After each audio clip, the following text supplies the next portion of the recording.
भाजपा पत्रकार परिषद मुंबई।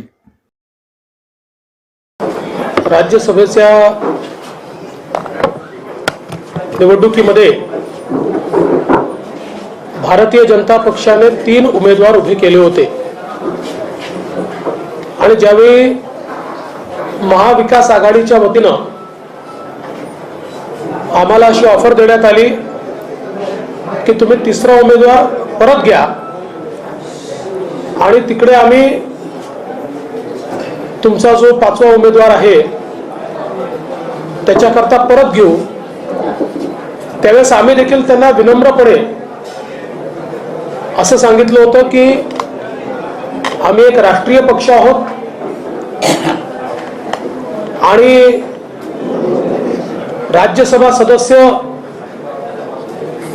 आमच्याकरता अत्यंत महत्त्वपूर्ण आहे। देशाची पॉलिसी मोदीजी चालवतात, तयार करतात आणि या सगळ्या पॉलिसी मेकिंग मध्ये राज्यसभा सदस्य एक अत्यंत महत्त्वाचा घटक असल्यामुळे आपण जसं म्हणतात त्याच्या उलट आपण करा। आणि त्यावेळी आम्ही त्यांना लॉजिक हे दिलं होतं की पार्टी म्हणून सगळ्यात जास्त स्पेअर मतं आमच्याकडे आहे। तुम्ही जरी आघाडी आणि अपक्षांच्या आधारावर बोलत असला पण त्यांनी ते मान्य केलं नाही आणि मला अतिशय आनंद आहे की आमचे 3रे उमेदवार हे देखील या ठिकाणी निवडून आले। आमच्या पियुष गोयलजींना 48 मतं मिळाली। पियुषजी आपल्या मुंबईचेच आहेत, आपल्याला कल्पना आहे, देशाचे मंत्री आहेत आणि राज्यसभेचे नेते आहेत। आपल्या राज्याचे माजी कृषी मंत्री डॉक्टर अनिल बोंडे यांनाही 48 मतं मिळाली आणि ज्यावेळेस ही 48 मतं मिळाली त्यावेळेस अनेकांना असं वाटलं की आता 3रे उमेदवार येणार कसे, परंतु आम्ही त्याची रचना योग्य प्रकारे केली होती आणि त्यामुळे माजी खासदार असलेले धनंजय माडिक पुन्हा खासदार म्हणून 3रे उमेदवार म्हणून निवडून आले। खरं तर काल दिवसभरात जे काही आम्ही बघत होतो आम्ही सगळे शांत होतो, पण काही लोक मात्र सातत्याने मीडियावर बोलत होते, ट्विट करत होते। एक प्रकारचा दुराभिमान आणि गर्व याचा दर्प, सत्ता जेव्हा डोक्यात जाते तेव्हा माणसाचा व्यवहार कसा होतो याचं चित्र हे काल सातत्याने पाहायला मिळत होतं। आणि मला तर आश्चर्य वाटतं, आम्ही नियमानुसार तक्रार केली, त्यांनी तक्रार केली, खरं म्हणजे उशीर तर त्यांच्या तक्रारीमुळे झाला। आमची तक्रार निकाली निघाल्यानंतर त्यांची तक्रार गेल्यामुळे पुन्हा 2-2.5 तास त्या ठिकाणी कमिशनला काम करावं लागलं। असं असताना यांच्या सगळ्यांची रेकॉर्ड ठरलेली आहे, ती रेकॉर्ड कोणाची बदलत नाही। महाराष्ट्राला वेठीस धरू नका, महाराष्ट्र, अरे तुम्ही थोडी महाराष्ट्र आहे,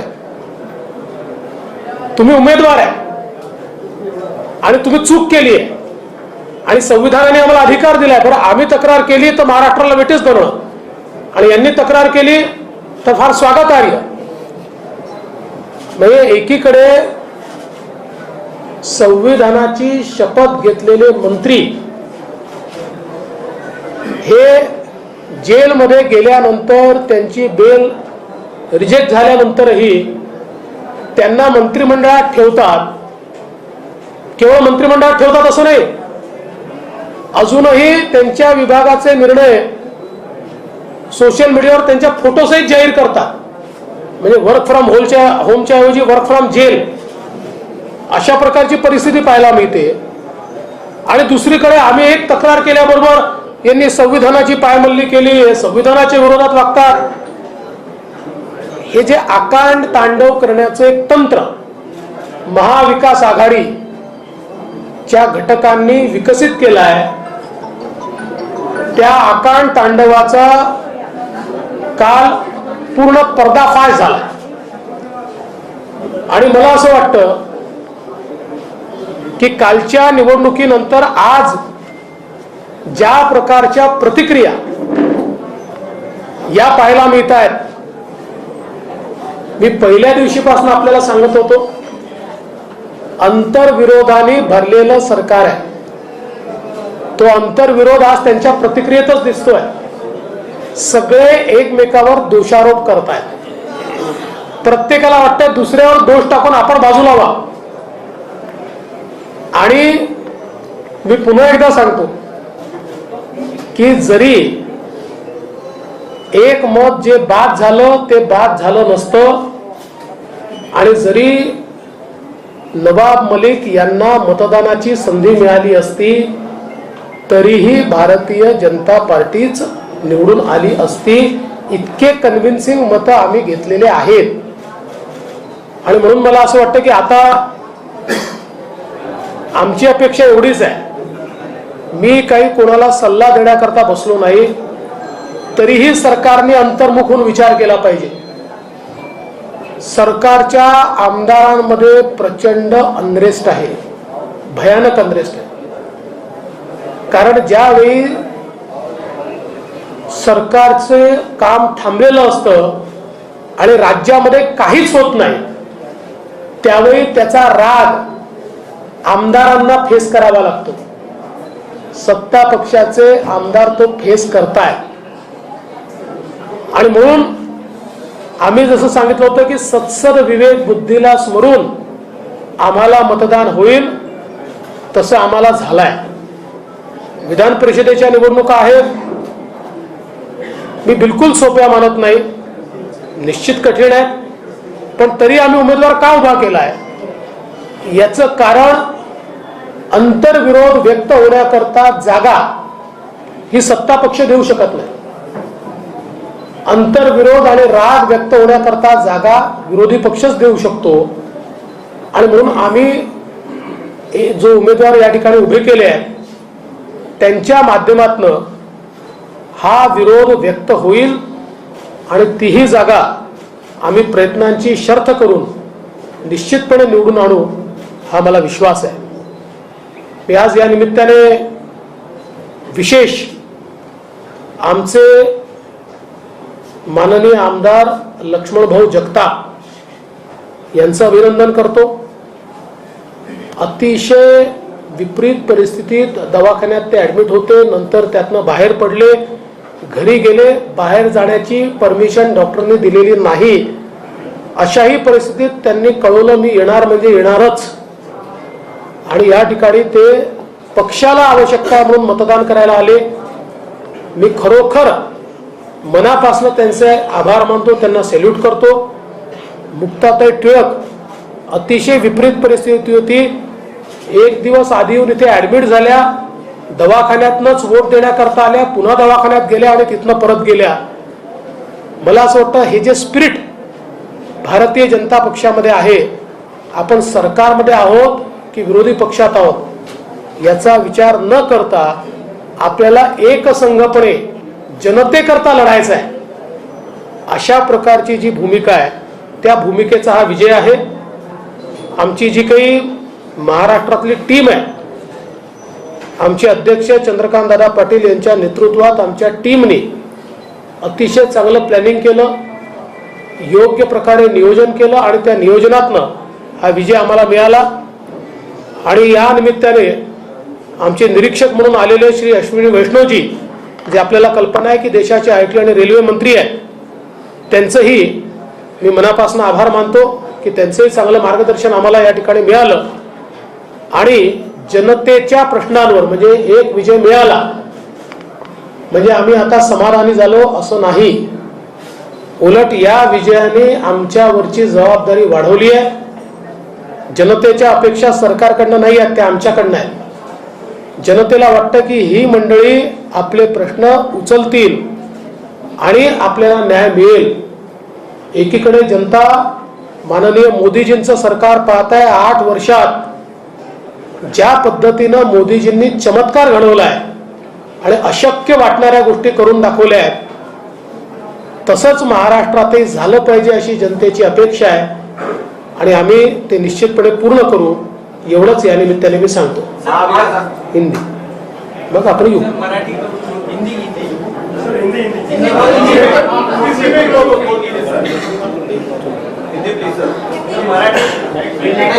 आज मुझे इस बात की बहुत खुशी है, भारतीय जनता पार्टी के तीनों उम्मीदवार राज्यसभा पर निर्वाचित हुए हैं.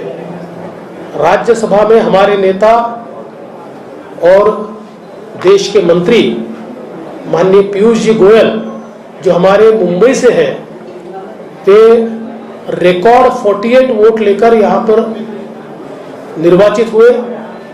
हमारे महाराष्ट्र के पूर्व कृषि मंत्री डॉक्टर अनिल बोंडे जी ये भी रिकॉर्ड 48 वोट लेकर निर्वाचित हुए. पूर्व सांसद और फिर से सांसद बने धनंजय महाडिक जी, इन्होंने कोल्हापुर की पद्धति से कुश्ती लड़ते हुए अंतिम क्षणों में ऐसा धोबी पछाड़ लगाया, ऐसा दाव खेला कि जिसके कारण शिवसेना के पहले नंबर के अधिकृत उम्मीदवार श्री संजय राउत जी इनसे भी ज्यादा वोट लेकर धनंजय महाडिक जी चुनकर आए. मैं ऐसा मानता हूं कि निश्चित रूप से हमारी महाराष्ट्र की जो टीम है, माननीय चंद्रकांत दादा पाटिल इनके नेतृत्व में जो काम हुआ है, उस नियोजन के कारण ये विजय हमको मिली है. मैं ऐसा मानता हूं कि इस विजय के बाद जो बात मैं लगातार कह रहा था कि 2019 में महाराष्ट्र की जनता ने मोदी जी पर विश्वास रखते हुए महाराष्ट्र में बीजेपी को चुनकर दिया और साथ में शिवसेना को चुनकर दिया, और जिस प्रकार से हमारी पीठ में खंजर घोंपकर एक सरकार तैयार की गई, ये अंतर विरोध से भरी हुई सरकार चल नहीं पाएगी, काम नहीं कर पाएगी. चल तो रही है, लेकिन मुख्यमंत्री जी की कार चल रही है, सरकार बंद है, सरकार नहीं चल रही है. और आज जहां देश में 8 वर्षों में माननीय मोदी जी ने देश को बदला है, वही देश का सबसे अहम राज्य महाराष्ट्र पिछले 2.5 साल से बंद है. पिछले 2.5 साल से यहाँ के प्रोजेक्ट्स बंद है. न किसानों के बारे में कोई सोचता है, न मजदूरों के बारे में कोई सोचता है. सरकार कोई काम करती हुई हमको दिखाई नहीं पड़ती. और इसी अंतर विरोध को हमने राज्यसभा के चुनाव में भी देखा. राज्यसभा के चुनाव में जिस प्रकार से हमको वोट मिले हैं, जिस प्रकार से अपनी सत्सद विवेक बुद्धि को जागृत कर कई एमएलए ने हमको चुनकर दिया है, उन सबका मैं आभार व्यक्त करता हूं. मुझे ऐसा लगता है कि ये जो अभी खिसियानी बिल्ली खंबा नोचे वाली स्थिति महाविकास आघाड़ी की दिखाई पड़ रही है, लोगों को विक्टिमाइज करने की जगह उन्होंने इस हार से ये सीखना चाहिए कि जनता में भी अनरेस्ट है और उनके एमएलए में भी अनरेस्ट है, और ये अनरेस्ट रिफ्लेक्ट हो रहा है. और इसलिए अपने कारोबार को सुधारने का प्रयास महाविकास आघाड़ी ने करना चाहिए. जिस प्रकार का भ्रष्टाचार, अनाचार, दुराचार, अत्याचार महाराष्ट्र में देखने को मिल रहा है, महाराष्ट्र की जनता उससे निजात चाहती है और उसी का रिफ्लेक्शन आने वाले सारे चुनाव में देखने को मिलेगा और महाविकास आघाड़ी परास्त होगी. मैं हमारे तीनों चुनकर आए हुए सांसदों का बहुत बहुत अभिनंदन करता हूं. सर, माणसं आपलीसी करण्याची कला देवेंद्र फडणवीस यांच्याकडे आहे, त्याच्यामुळेच त्यांना हा चमत्कार घडला, अशी सूचक प्रतिक्रिया शरद पवार यांची आली आहे. त्याच्याकडे कसं बघता? मला असं वाटतं की एकेकाळी आणि आजही पवार साहेबांबद्दलही असं बोललं जायचं की ते माणसं जवळ करतात, सगळीकडे त्यांचे मित्र असतात. तसं आता आमचेही आहेत, सगळीकडे संबंध चांगले आहेत. आणि विशेषतः मला असं वाटतं की राजकारणामध्ये जिथे गॅप असेल, जिथे अंतर्विरोध असेल, तिथे तिथे विरोधी पक्षाने योग्य काम करायचं असतं. ते योग्य काम आम्ही केलेलं आहे. याचा परिणाम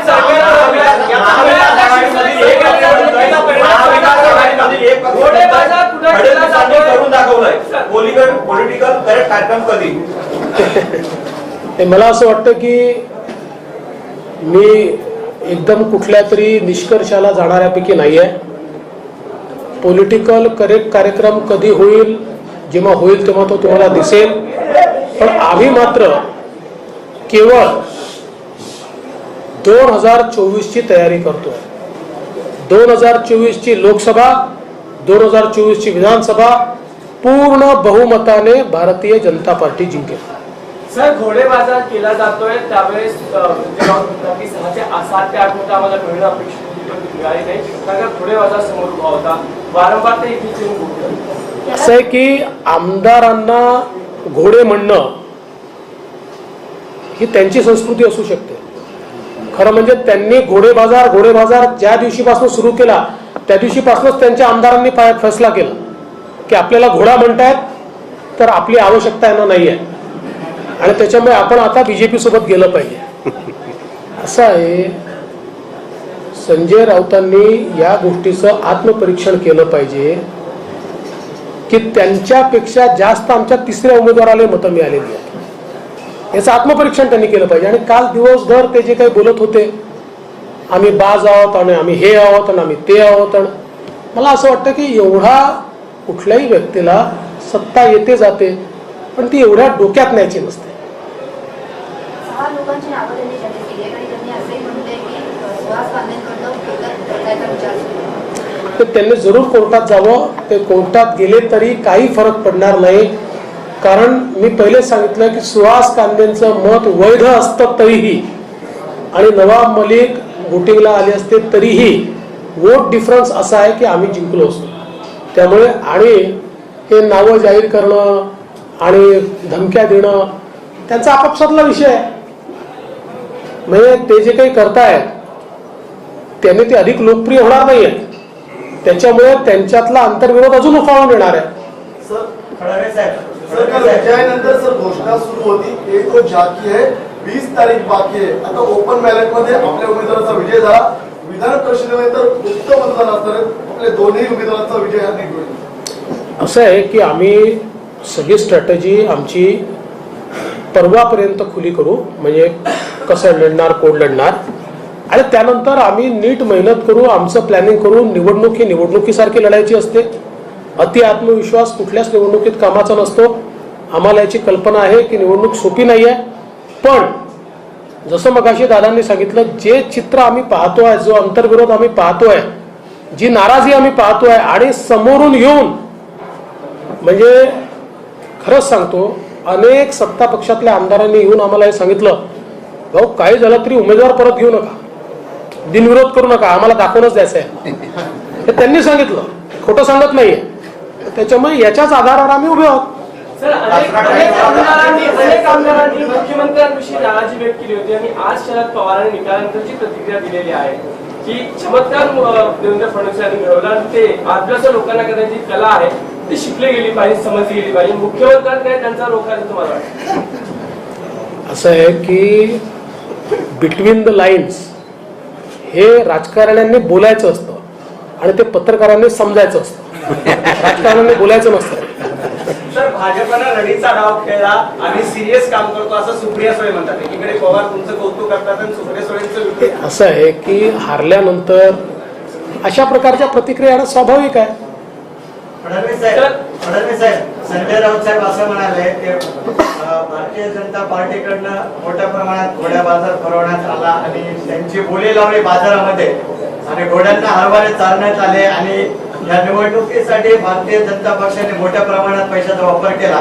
त्यामुळे भारतीय जनता पार्टीचे जे तिसरे अधिकृत उमेदवार आहेत धनंजयजी महाडिक हे विजय झाले आहे आम्ही असं मानत नाहीत असं संजय राऊत साहेब म्हणाले. ते असं कोणाला काही बोलता येतं. ते म्हणतील यांनी घोडे बाजार लावला, आम्ही म्हणून त्यांनी गदे बाजार लावला. त्याला अर्थ नसतो ना काही. सर, तुमच्या नेतृत्वात गोवा ठरण्यात आली. सत्ता आली खाली, आता राज्यसभा आणि विधानसभा आणि नंतर महापालिकेचा क्रम तुमच्या पुढे आहे. नेतृत्व एकच आहे, ते माननीय मोदीजींचं आहे. त्यांच्या नेतृत्वामुळेच आम्ही जिंकतो. त्यांच्या नेतृत्वामुळेच आम्हाला सगळीकडे लोकांमधनं सकारात्मकता मिळते. त्याच्यामुळे आम्ही सगळे पक्षाचे असे लोक आहोत की दिलं ते काम करायचं, जे जे काम मिळालं ते करायचं. आणि भारतीय जनता पक्षामध्ये व्यक्ती काम करत नाही, टीम काम करते. आमच्या टीमचा विजय. विधान परिषदेसाठी नेमकी काय समीकरण? तुम्ही म्हणालात विरोधकच चांगली 6 जागा देतो. ते समीकरण हळूहळू अनफोल्ड करतो. जी जानना चाहेंगे कि कहाँ महाविकास आघाड़ी सरकार कम पड़ी और क्या वजह थी कि आपने तीनों लोग जीत के आए? विधान परिषद में भी क्या आप अपने जो उम्मीदवार से उतारे हैं उनको साथ में चुनाव लड़ाएंगे या फिर वापस लिया जाएगा? इसलिए क्या स्ट्रेटेजी? देखिए, पहले तो मैंने हम क्यों जीते तो बोल ही दिया आपको. जहाँ तक विधान परिषद का सवाल है तो हम लोग 1-2 दिन में तय करेंगे हमारे कितने उम्मीदवार लड़ेंगे. लड़ाई आसान नहीं हम जानते हैं, लेकिन चूंकि सरकार के एमएलएज में बहुत ज़्यादा अंतर्विरोध है, बहुत ज़्यादा सरकार के खिलाफ भावना है और वो लोग सामने से आकर हमको कहते हैं कि भाई आप वापस मत लीजिए, हमको इनको दिखा देना है क्योंकि महाराष्ट्र में हम लोग प्रताड़ित है, हमारा कोई काम नहीं हो रहा है. तो मुझे लगता है कि उनकी भावनाओं को अभिव्यक्त करने के लिए एक फोरम के रूप में हम लोग खड़े हैं. नाना पटोले असं म्हणतात की शरद पवारांच्या मनात काय चाललेलं आहे ते जाणून घेण्यासाठी मी काय ज्योतिषी घेण्यास सरकार सकाळी त्यांची प्रतिक्रिया दिली. मात्र पुढे जाऊन ते नक्कीच हे म्हणतात की आम्ही देवेंद्र फडणवीसांना नक्कीच जाऊन त्यांचं अभिनंदन करतो. ते आपले सुदृढ अशा प्रकारची लोकशाही आहे. त्यामुळे या लोकशाहीमध्ये त्यांनी आमचं अभिनंदन केलं पाहिजे. त्यांचा उमेदवार निवडून आला, त्यांनी उत्तर प्रदेशातनं उमेदवार आणले होते तरी ते निवडून गेले, त्यामुळे त्यांचंही मी अभिनंदन करतो. त्यानंतर प्रफुल्लभाईंचं तर निश्चितपणे करतो. प्रफुल्लभाई आपल्या महाराष्ट्रातलेच आहेत, त्यामुळे त्यांचंही मी अभिनंदन करतो. संजय राऊतांचं देखील मी अभिनंदन करतो. शेवटी दिवसभर त्यांनी खूप प्रयत्न केला. 1 वोट त्यांचं गेलं असलं तरी देखील कोटा कंप्लीट करता आला, त्याच्यामुळे त्यांचंही मी अतिशय मनापासून अभिनंदन. आपल्या महाराष्ट्राची संस्कृती एकमेकाचं अभिनंदन करण्याची.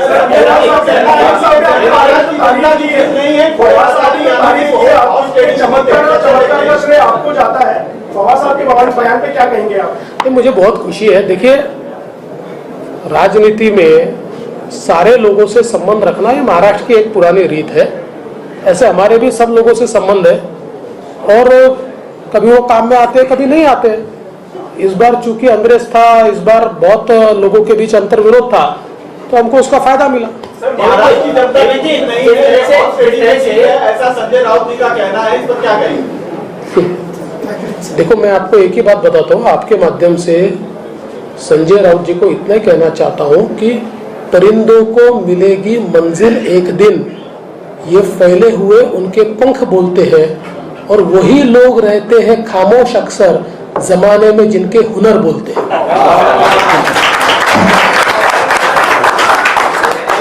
लास्ट, क्या संजय राउत जी से जो है उनके पार्टी के विधायक भी नाराज थे जिस वजह से वो अंतिम दिखाई पड़ रहा है वैसा, बिल्कुल दिखाई पड़ रहा है. देखिए क्या होता है ना, सत्ता में जब आप थे तो आपकी नम्रता ये लोगों को ज्यादा भाती है. अगर सत्ता आपके चेहरे से, आपकी बॉडी लैंग्वेज से टपक टपक कर गिरती है तो लोगों को पसंद नहीं आता. Thank you.